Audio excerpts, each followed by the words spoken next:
দিবসীয় football প্রতিযোগিতা লোকপুরে।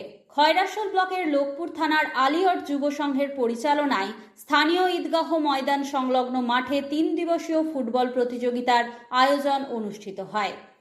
বীরভূম, বর্ধমান সহ ঝাড়খণ্ড এলাকা থেকে মোট 16টি দল খেলায় অংশ নেবে, যার মধ্যে আজ মঙ্গলবার প্রথম দিন 8টি দলের খেলা অনুষ্ঠিত হয়। সেখানে দুবরাজপুর থানার আদমপুর ও ঝাড়খণ্ডের বাগডহরি থানার চন্দ্রপুর ফুটবল দল সেমিফাইনালে উত্তীর্ণ হয় বলে আয়োজকদের পক্ষ থেকে জানা যায়। বর্তমান যুব সম্প্রদায়কে মোবাইল ছেড়ে খেলাধুলায় মাঠমুখী করার উদ্দেশ্যেই এই খেলার আয়োজন।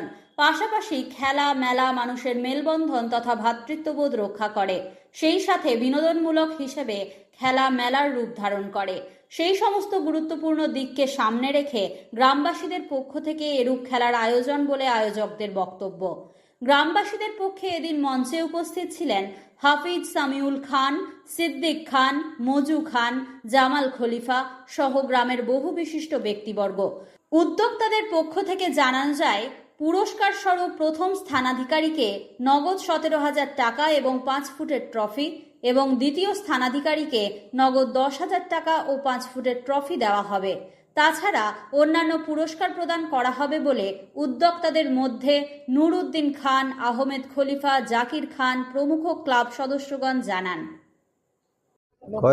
খয়রাশোল ব্লক লোকপুর থানা অন্তর্গত আলিয়ট গ্রামের যুব সংঘ ক্লাব তরফ থেকে বিশাল ফুটবল খেলার আয়োজন করা হয়েছে।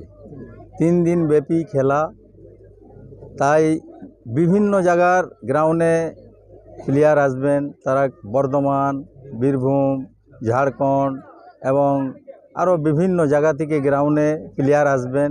আমরা খেলাটা এই জন্যই করেছি, এই প্রজন্মের ছেলেরা মোবাইলের দিকে প্রচণ্ড নেশা হয়ে যাওয়ার কারণে খেলা এবং মেলা মানুষকে মিলন এবং সম্প্রীতি ঘটায়, তার জন্য আমরা বিশেষ আয়োজন করেছি।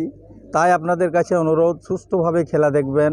যারা পরিচালনায় আছেন তাদেরও আমার অনুরোধ, যেন সুষ্ঠুভাবে মানুষকে বুঝিয়ে গ্রাউন্ডের যেন সুনাম হয় এবং খেলার যেন খুব ভালো কালচার হয়, তার জন্য আমি বিশেষ অনুরোধ করছি। এ বলে আমার বক্তব্য।